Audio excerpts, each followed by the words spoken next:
Allison here with another installment of Allison's Corner, my audio journal on YouTube channel DIY Salvation. Before I begin, I'll confess I've written this one based on some notes of one of Roger's early presentations, when we were running a vlog for him on this channel.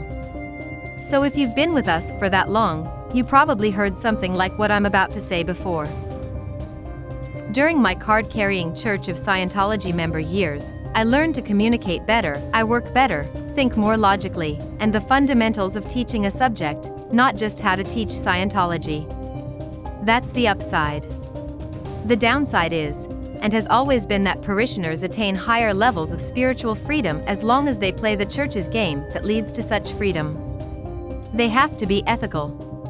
They have to be able people, and good examples of what a Scientologist should be.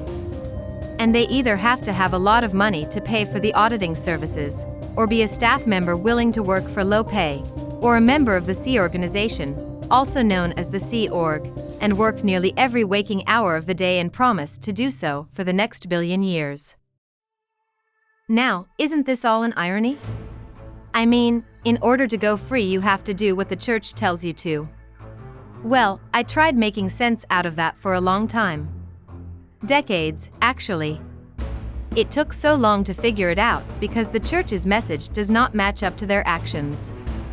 And to figure it all out you have to know Scientology pretty well, and at the same time not buy into everything the church says, and that's not very easy at all when one is a member of the church. The question you need to ask is, under what circumstances does one go free by doing what they are told? And the only thing I can think of is that if you are in prison, and you become a model prisoner, you are in many cases eligible for early release. So finally, we can make some sort of sense of the church, by likening them to the parole system. Now that organization I mentioned, the Sea Org. According to the church itself, its purpose is to get ethics in on this planet. Now isn't that an eye-opener? It does not say, the purpose of the Sea Org is to make sure mankind goes free. A world without insanity, criminality, and war. That's what's on the back of the original Dianetics book. That doesn't say freedom. That says control. If you ever thought the aim of Scientology is to take over the planet, you are 100% correct. Because if they are going to get ethics in on it, that is the only way they are going to do that. No ifs, ands, or buts. Getting ethics in on the planet from an exterior organization means that organization is going to have to become very, very powerful. And ironically, that organization that states publicly that they want to set mankind free is going to have to revoke some existing freedoms in order to make its actual intent of getting ethics in, or in other words, turning us into model prisoners possible. Think you have free speech? Well, an American under the Constitution does, but a Scientologist under the church's rule does not. He cannot say anything remotely critical of the church lest he get into trouble. He cannot have communications with those who are anti-Scientology. I could say more on this, but I've made my point. Think a Scientologist has freedom of religion? Sure, as long as it's a religion the Church of Scientology is okay with. Just as long as it's something that does not oppose Scientology or it's not some practice that builds on it like TROM does. Does a Scientologist have financial freedom?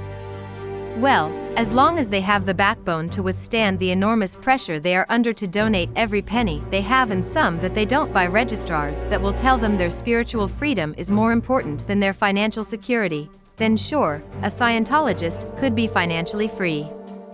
But most I knew were either up to their eyeballs in debt, or worked for the church either as a regular staff member or for the Sea Org, and those people are certainly not financially free on what they get paid.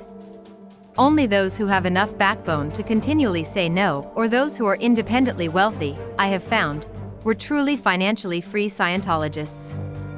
There is no extensive ethics technology in TROM. There is a code of ethics mentioned that consists of 4 main points. It's in the original manual. That's it. Compare that to the many policies the church has. TROM emphasizes the idea that the more spiritually free one is, the more ethical the person becomes. Scientology works on your ethics to make you spiritually free. and there is an element of each idea in the other's philosophy. It's not so black and white as you may think.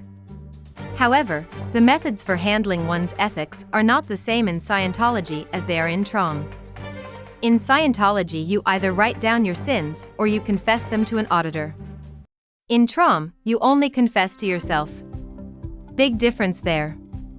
In Scientology, there are so many conditions on you becoming free that I know for certain they are not going to free everyone on this planet. And I don't believe they even want to. They are selective. Just like the parole system. In TROM, the only barriers to your freedom are how well you understand the materials, and how diligently you can apply them.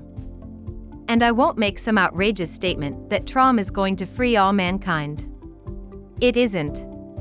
But that doesn't mean I'm not going to help individuals, like yourself. There's more than one way to get out of prison. You can do your time, you can get out early for good behavior, or you can just make a jailbreak.